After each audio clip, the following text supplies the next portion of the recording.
अस्सलाम वालेकुम। अच्छा भाई, टॉपिक का नाम है बैलेंस करना वाटर और सल्यूट को इन द बॉडी, जो कि बेटा ऑस्मो रेगुलेशन के ज़रिए से होगी। ये बहुत आसान और सिंपल सा टॉपिक है जो कि आज हम स्टडी करने लगे हैं। देखिए मेरे बच्चे, हमारी बॉडी के अंदर जो आपको सोलवेंट नज़र आता है बेटा, उसका नाम है वाटर। ये एक यूनिवर्सल सोलवेंट है और ये सोलवेंट होता है सल्यूट का, जो कि इन द सेल जो कि फेस करेगा डिफरेंट एक्स्ट्रा सेलुलर इन्वायरमेंट को। ये आपने याद रखना है कि हमारे सेल के अंदर जो कि आप देखेंगे कि ये हमारा जो बॉडी का सेल है ये फेस करता है डिफरेंट एक्स्ट्रा सेलुलर इन्वायरमेंट को। अब सेल के बाहर इन्वायरमेंट हो सकता है या तो हाइपोटोनिक, या तो हो सकता है हाइपरटोनिक, या तो हो सकता है आइसोटोनिक। हाइपोटोनिक का मतलब होता है कि ऐसा इन्वायरमेंट या ऐसा सोल्यूशन जो डिल्यूट फॉर्म में है, क्योंकि इसके अंदर सल्यूट की अमाउंट कम है और सोलवेंट की अमाउंट ज़्यादा है। हाइपरटोनिक एक ऐसा सोल्यूशन जो कि कंसनट्रेटेड है, क्योंकि सल्यूट की तादाद इसमें ज़्यादा है और सोलवेंट की तादाद इसमें कम है। सल्यूट ज़्यादा होगा तो हाइपरटोनिक है, सल्यूट अगर कम होगा तो हाइपोटोनिक है। आइसोटोनिक का मतलब ये है कि जहाँ पे सल्यूट और सोलवेंट दोनों सेम होंगे, दे आर कॉल्ड आइसोटोनिक है। अब मेरे बच्चे, जो डिफरेंट इन्वायरमेंट मैंने बताए हैं बाहर के, वो तीन हैं: हाइपोटोनिक, हाइपरटोनिक और आइसोटोनिक। तो हाइपोटोनिक के बारे में मैंने बताया कि हाइपोटोनिक एक ऐसा इन्वायरमेंट है जो डिल्यूट सोल्यूशन रखता है, किसके लिहाज से, as compare to the cell environment. तो सेल का जो इन्वायरमेंट होगा उसके लिहाज से जो बाहर का इन्वायरमेंट है वो डिल्यूट है। हाइपरटोनिक का मतलब ये था कि अगर बाहर का इन्वायरमेंट देखा जाए वो कंसनट्रेटेड है और उसके किसके लिहाज से बेटा, compare to cellular environment, cell के इन्वायरमेंट के लिहाज से।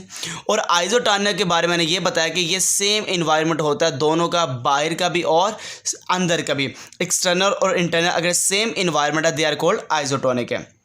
अब आपने ये याद रखना है, जहाँ पर सल्यूट की अमाउंट ज़्यादा होगी पानी उसकी तरफ जाएगा।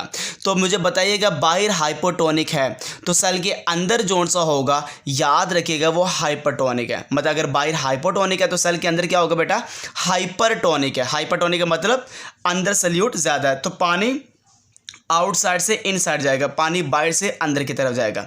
जब वो अंदर की तरफ जाएगा तो सेल क्या हो जाएगा बेटा, टर्जिड हो जाएगा, फूल जाएगा। मगर जो प्लांट सेल है वो टर्जिड होगा क्योंकि उसके पास सेल वॉल मौजूद है। मगर जो एनिमल सेल है वो बर्स्ट हो जाएगा due to absence of cell wall, इसके पास सेल वॉल नहीं होती।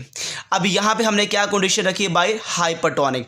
तो बाहर हाइपरटोनिक है और सेल के अंदर क्या होगा बेटा, हाइपोटोनिक।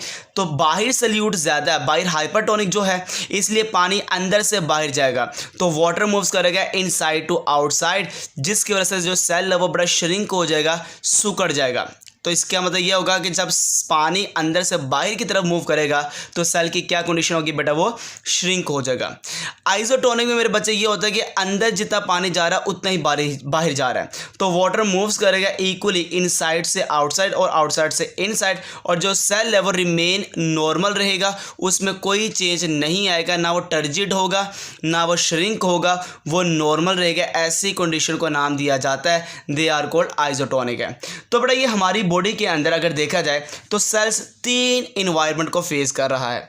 एक इन्वायरमेंट हाइपोटोनिक है तो फिर क्या होगा वाटर के साथ, एक है हाइपरटोनिक, फिर वाटर कहाँ से कहाँ पे जाएगा, और फिर एक आइसोटोनिक है। इस कंडीशन में सेल के साथ क्या होता है। तो ये आसान सा टॉपिक था जिसमें शॉर्ट क्वेश्चन और एमसीक्यूज पेपर में आ सकते हैं। ओके बेटा, अल्लाह हाफिज़।